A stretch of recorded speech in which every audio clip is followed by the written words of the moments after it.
Welcome to another impromptu sort of review of a car.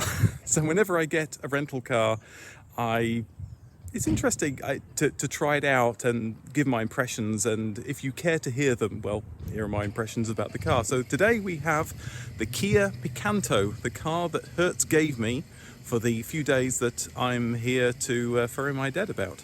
So I'm really impressed. I actually really like this car. But then, would you believe, for a person that has a channel called Big Car, I really like little cars. So maybe it's appropriate that this video is actually on the little car channel. So yeah, this Kia Picanto it's a lovely car. It drives really well. It's very lively. Not sure what the engine is. Maybe we can have a look at that in the future, and you can tell what size engine is, because you can't really tell by opening the bonnet or exactly what size engine a car has. But yeah, it's very lively. It works well on small roads. Very light steering, great gear changes, works very well. So here's the engine, and that's the engine. But it took me quite a while to look around to try and find out how to prop this this bonnet up, until I eventually realised it was actually here. So let me put that down, put it somewhere, and there we go, it's on. Right, so now we come to the engine. So there we go, it's an engine. Inside it's quite nice, there's a good level of trim, good seats that are pretty supportive. They certainly work for me. I'm 5'11", used to be a bit taller, but I'm shrinking. Yeah, good level of trim, as I said. It's got electric windows, it's got air conditioning. The gear stick, really nice, very easy to select different gears, and it has an interesting chime, which it's not doing it at the moment, but certainly if I turn it off, you'll get the impression what it is. That could be really nice whenever it also normally does it when you get in as well. It could be really nice and friendly, or it could be really annoying over time. And you may be able to turn it off, I'm not quite sure. But anyway, that's one of the interesting things about this car.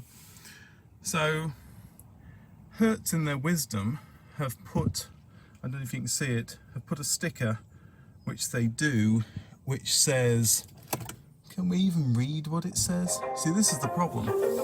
There's a sticker, which I'm sure is, there you go, you can see it more clearly than me, which says service intervals, please make sure you do things. But when everything's on, you can't read it. Even when it's off, actually, I can't read it as well as you could. And so you can't see the sticker or what it says, and you also can't see what's behind the sticker very clearly, because I don't quite know why they did that, but it's not working. The in-car entertainment system works great. It's been fine for me. There's the normal USB, there's USB-C as well. That may just be for charging, but there's both types of USB, which is really helpful. It's got Apple CarPlay, which is what I do. I'm sure it's got Android Auto as well. Works great. Yeah, it's a nice little car. As I said, the gear stick, it's a nice control. Only 5 gears. I could have done with 6, but then, you know, maybe I'm a bit faster, a bit sportier than a normal type of person. I might have been going 96 miles an hour in this car. And on the motorway at 96, it's really nice, works really well. So can't really complain about the stability of the car on the road. The power steering, which it has, very light to the touch, and yeah, it's just a little delight to drive. Back seats I haven't used, and the reason I haven't used them is I actually got them down because it's just me and I'm ferrying my dad around. My dad needs a wheelchair, and this takes you fold down a wheelchair and you put it in. Works really well. It's got loads of space in the back. I'm just really surprised for such a tiny little car. This car has got a lot of room and works really well. So yeah, the Fiat Picanto, the Kia Picanto is definitely a car that, yeah, if I was going to go for a little car like this, I would definitely get one.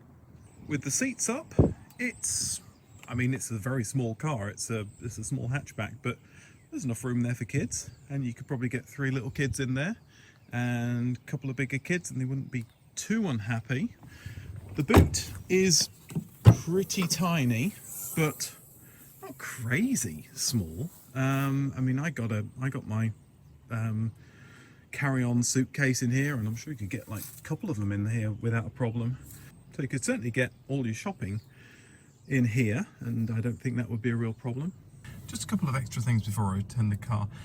It has those silly sort of keep in lane things, which I suppose are not silly, they're pretty useful, but it's silly in the fact that they don't always work. So of course the thing's beeping all the time, and like the boy that cried wolf, half the time they tell you something useful and half the time they're telling you something not useful, so you tend to ignore them. The controls are pretty good. I did the cruise control and all the media controls, which worked very well. One thing that I found a bit confusing is that this is volume up, volume down, but this is track up and track down. So that's reversed. I would think that would have been the other way around. Other than that, kit's very nice. I was looking on the Audi website the other day, specking out a full spec A1. There's not a lot of difference between the spec you can get on this car and an Audi A1. Why would you buy an Audi A1? So there you go. It's the Kia Picanto, which you may also know as the Hyundai i10, which your car is related to. And this is the 2017 version, the 3rd generation car, which obviously it's been around for a little bit now. Maybe they're going to update it soon. And I was looking online, the engines are anywhere between 1 litre and 1.25 litres, so it's a pretty small engined car, and yet works very well, very nippy, very happy with it. Anyway, even though there's a truck going in the background, I'll sign off now. Thank you for watching, and I hope you enjoyed this quick look at the Kia Picanto.